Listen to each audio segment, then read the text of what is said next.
Assalamualaikum warahmatullahi wabarakatuh. Perkenalkan, kami dari kelompok 2, mata kuliah Islam dan Ilmu Sosial Humaniora, yang beranggotakan 4 orang, yakni Mukhlis Sore, Putri Nur Laila, Jingga Kingki Nur Sukma, dan Roma Khairul Anwar.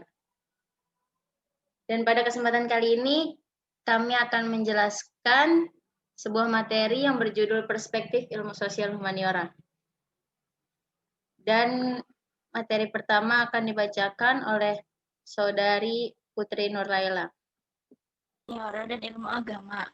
Ilmu sosial humaniora adalah ilmu yang mempelajari manusia dalam hubungannya dengan manusia lainnya.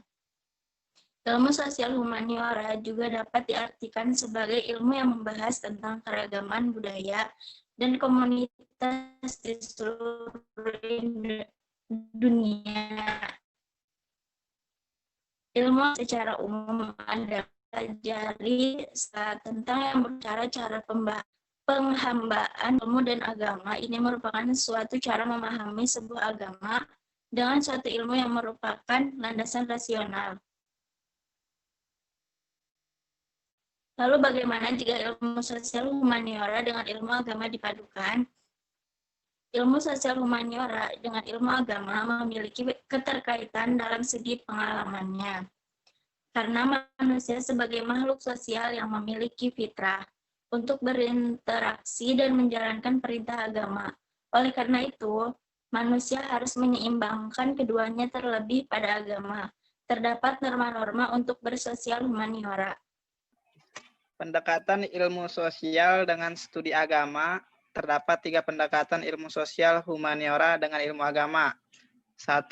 Pendekatan doktrinal normatif, yakni pendekatan yang bertumpu pada nas atau teks, yaitu seperti kitab. Pendekatan ini masih banyak digunakan pada institusi studi agama.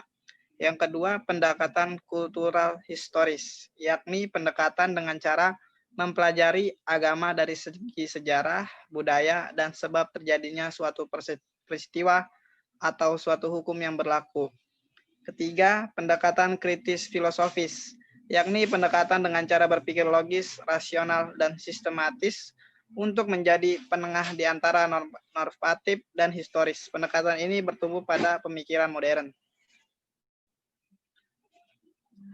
Terdapat 3 pendekatan dalam ilmu sosial dengan studi agama, yaitu 1. Doktrinal normatif atau nas, yang kedua kultural historis atau sejarah, 3. kritis filosofis atau modern. Ketiga pendekatan ini harus saling didialogkan untuk saling melengkapi.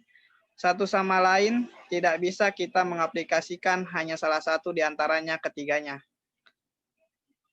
Karena akan terjadi ketidakseimbangan antar satu pendekatan dengan pendekatan lainnya.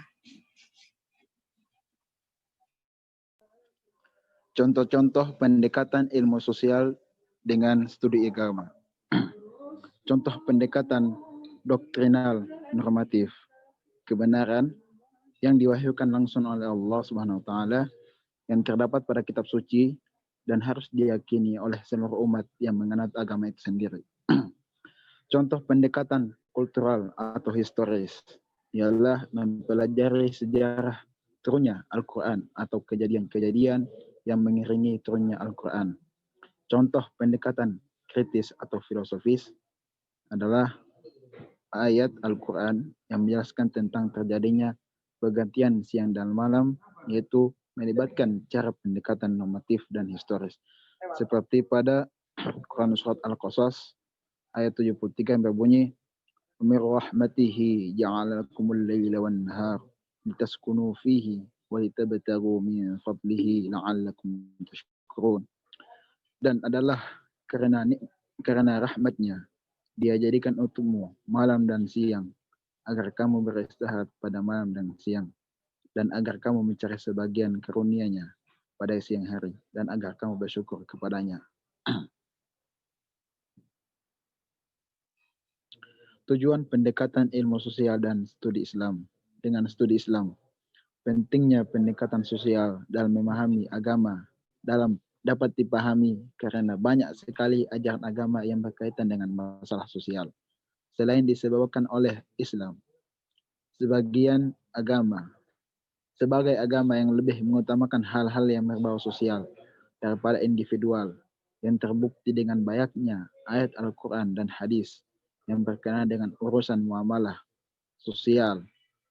Hal ini juga disebabkan banyak kisah dalam Al-Quran yang kurang bisa dipahami dengan tepat kecuali dengan pendekatan sosial.